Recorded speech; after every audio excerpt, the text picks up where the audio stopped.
carinhosamente, abra sua Bíblia, esses minutos que nos restam. Como eu disse quarta-feira, eu tenho o costume de, por volta da Páscoa e do Natal, sempre ler novamente os evangelhos, os trechos que fazem citação no fim do ano sobre o Natal e agora, no início do ano, sobre a Páscoa.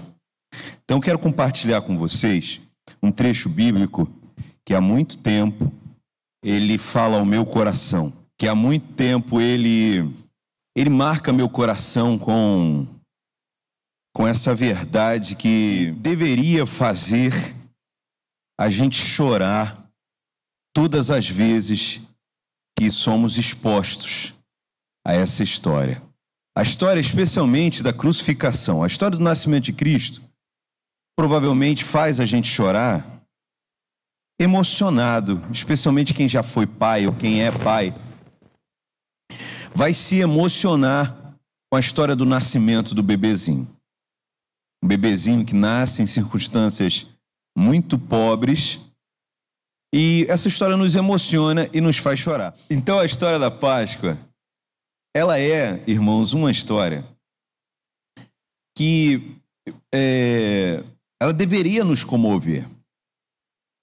Tem um pastor, inclusive, que eu tenho um profundo carinho por ele, que ele fala que o crente que não chora com a história da crucificação é um crente que está com defeito de fabricação. Bom isso, né? Então vamos ler esse trechinho, que é um pouco antes da crucificação, quando Cristo está preparando o seu espírito, sua alma e seu coração para viver a Via Crucis. Diz assim a Sagrada Escritura em Lucas 22, versículo 39 a 46. E, saindo Jesus, foi, como de costume, para o Monte das Oliveiras. E os discípulos o acompanharam. Chegaram ao lugar escolhido. Jesus lhes disse: orem, para que vocês não caiam em tentação. Ele, por sua vez, se afastou um pouco e de joelhos orava, dizendo: Pai, se queres, afasta de mim esse cálice. Contudo, não se faça a minha vontade, e sim a tua. Então lhe apareceu um anjo do céu que o confortava, e estando em agonia orava mais intensamente. E aconteceu que o suor dele se tornou como gotas de sangue caindo sobre a terra. Levantando-se da oração, Jesus foi até onde os discípulos estavam e os encontrou dormindo de tristeza. E disse: por que vocês estão dormindo?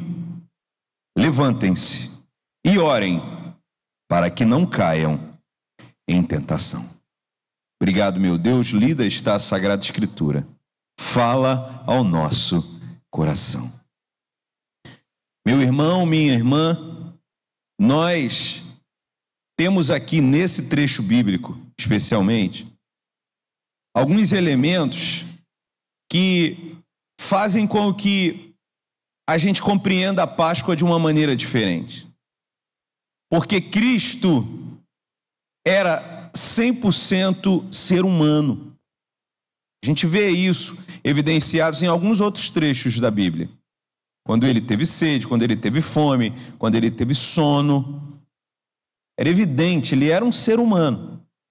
Segundo a teologia que aprendi, 100% humano.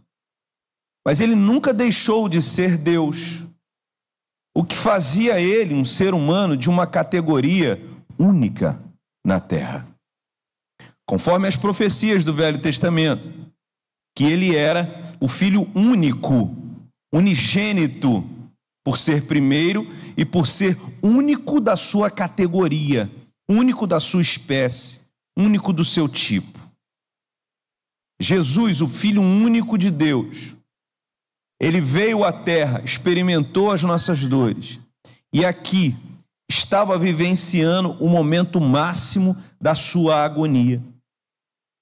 Por ironia na nossa leitura, pastor Valmir, ou talvez por genialidade da escolha do nosso Jesus, ele vivencia esse instante final num lugar chamado o lugar das oliveiras.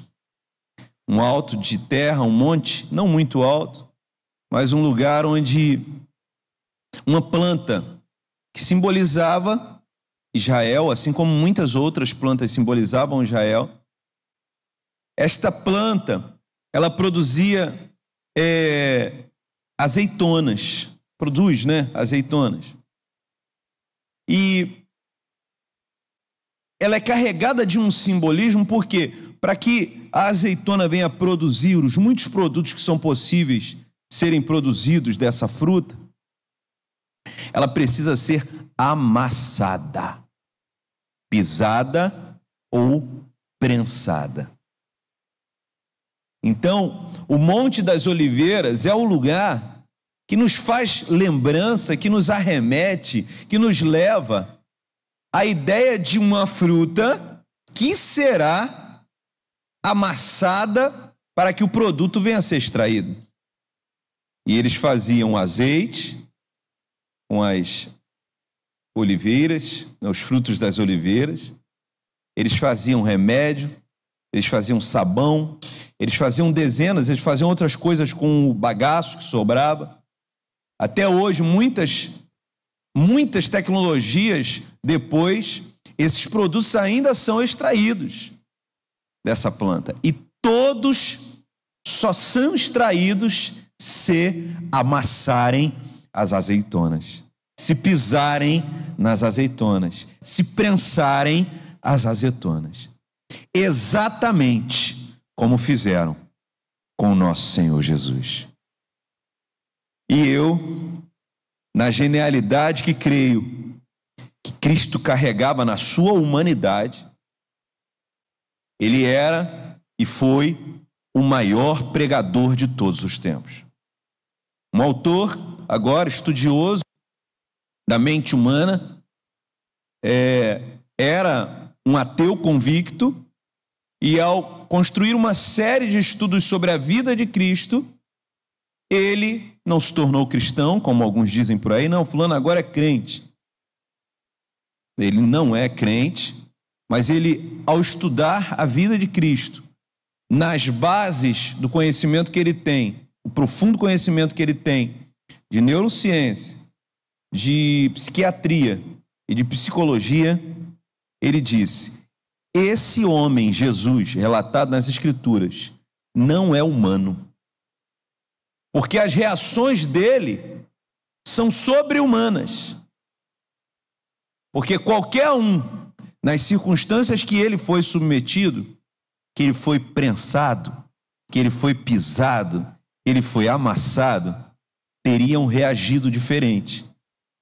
Mas ele, mesmo sendo homem, pastor Valmir, reagia como um Deus, mostrando que ele era 100% homem, mas nunca deixou de ser 100% Deus. E ele escolhe então esse lugar para fazer as horas finais, um pouquinho antes de ser traído, um pouquinho antes de ser levado. E ele faz isso demonstrando para a gente uma coisa que às vezes a gente deixa de lado nesse período da Páscoa. Tem gente, inclusive, que fica fazendo um discurso bobo para mim. Eu tenho muita dificuldade, gente, com discurso religioso, e discurso falacioso, e discurso bobo. Como alguns fazem: ah, não, eu não dou chocolate nessa época, porque a Páscoa não tem nada a ver com o coelhinho da Páscoa. Fica confundindo a cabeça das nossas criancinhas. Um discurso religioso, um discurso bobo. Dá chocolate, come chocolate, ri com as suas crianças. Quando ele estiver rindo, aproveita aquele momento gostoso e conta a história de verdade. do Deus que morreu. O Miguel tentou me explicar a Páscoa essa semana, pastor Álvaro. Ele disse para mim que o coelhinho da Páscoa, ele entendeu. Pai, eu entendi. Fala, filho. O coelhinho da Páscoa, ele é o ajudante do Papai Noel. E os dois são amigos de Jesus. Caramba! Aí sentei com ele, comendo um bombom, um Caribe, eu gosto muito.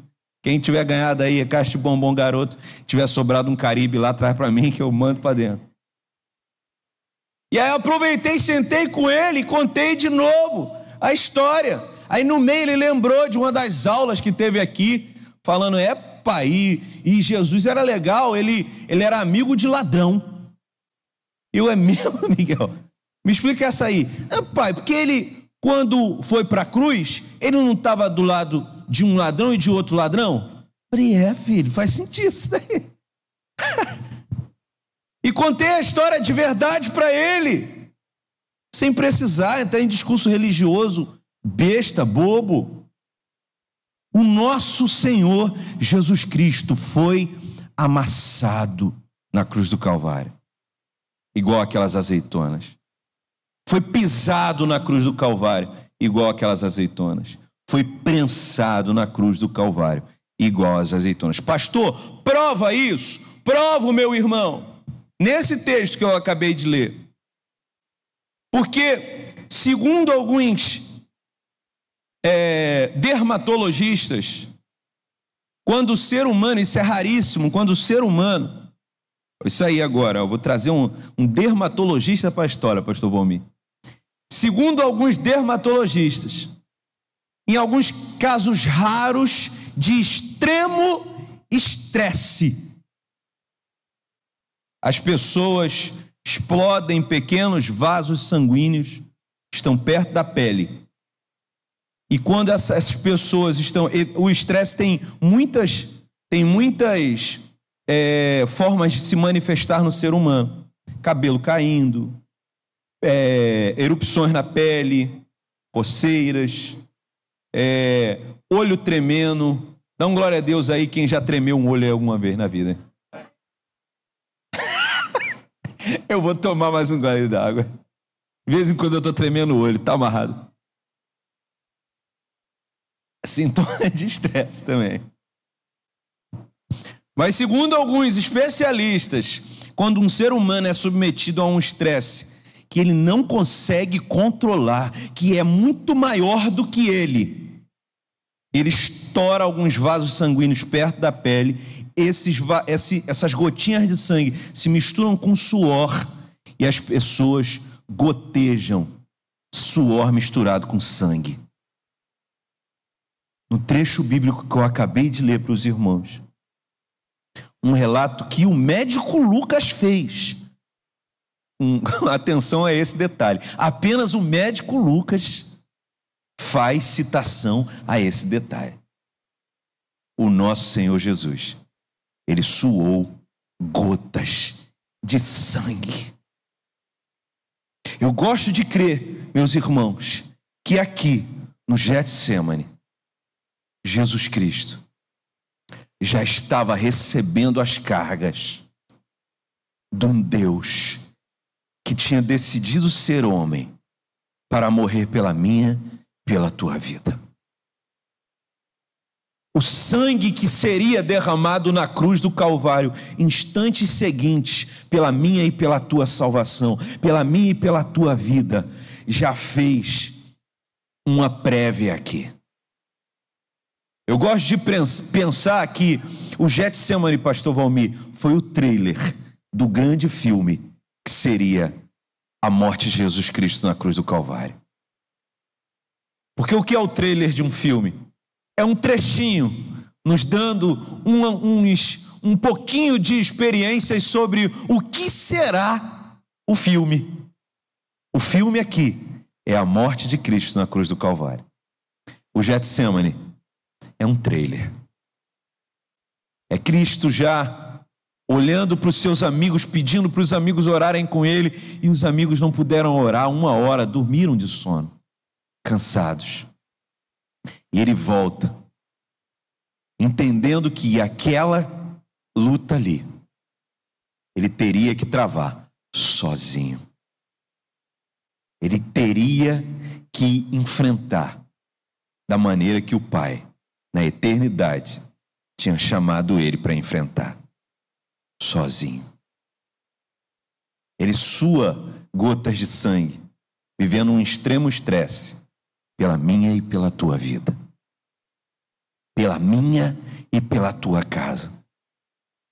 Então que nesse final de semana, que em casa, comendo bombom ou comendo frango com a tua família, que a gente possa lembrar junto, se emocionar junto, conversar junto sobre esse Deus que suou gota de sangue pela minha e pela tua salvação, que morreu na cruz do Calvário pela minha e pela tua salvação, que entregou o seu melhor, o seu tudo, entregou a sua vida na cruz do Calvário pela minha e pela tua família. Amém? Vamos fechar os olhos e curvar a nossa cabeça.